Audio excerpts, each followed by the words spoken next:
أهلا بيكم. ما زلنا مع سلسلة شرح الإدارة الحديثة في أحاديث سيدنا النبي محمد صلى الله عليه وسلم.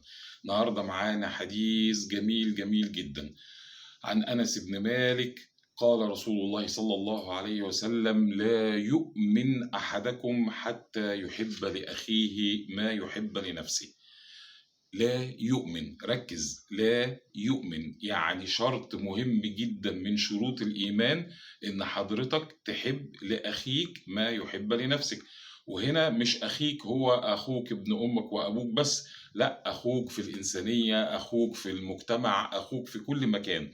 ليه؟ لأن حضرتك النهاردة لما تحب لي الخير وأنا أحب لك الخير وفلان يحب لي الخير وكلنا نحب الخير لبعض، ده هيبقى مجتمع فاضل وهتبقى دنيا كويسة. طيب، إيه بقى ده أثاره على الإدارة وعلى الشغل وعلى الدنيا؟ لما حضرتك تروح تعمل الشغل وانت حابب الشغل وحابب انك تعمل الشغل زي ما يكون بتعمله ببيتك لنفسك، هتستلمه انت وانت بنفسك اللي هتعيش وتستخدم الحاجة اللي بتتعمل دي.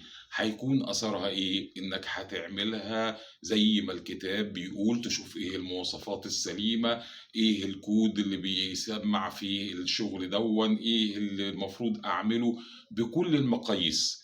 بناء عليه لما تعمل الكلام ده هتطلع شغل أكيد أكيد في منتهى الجمال. نتيجة إن الشغل هيطلع في منتهى الجمال، حضرتك هيبقى لك اسم وصيت وهتبقى دنيتك في سمعة الشغل حاجة عالية أوي وعظيمة، مهما كانت بقى مهنتك. صنايعي، محامي، محاسب، مهندس، دكتور، مهما كانت المهنة، طالما عملت الشغل كأنك بتعمله لنفسك لأنك حبيت لأخيك ما تحبه لنفسك، هيطلع الشغل كويس. فده هيعود على حضرتك بإن سمعتك تبقى كويسة جدا، وده حاجة مهمة جدا. يا جماعة، لا يؤمن، خلي بالك، شرط من شروط الإيمان. ربنا يجعلنا من المؤمنين ونحب لكم الخير وتحبوا لنا الخير ونكون دايما عند حسن ظن بعضينا. والسلام عليكم ورحمة الله وبركاته.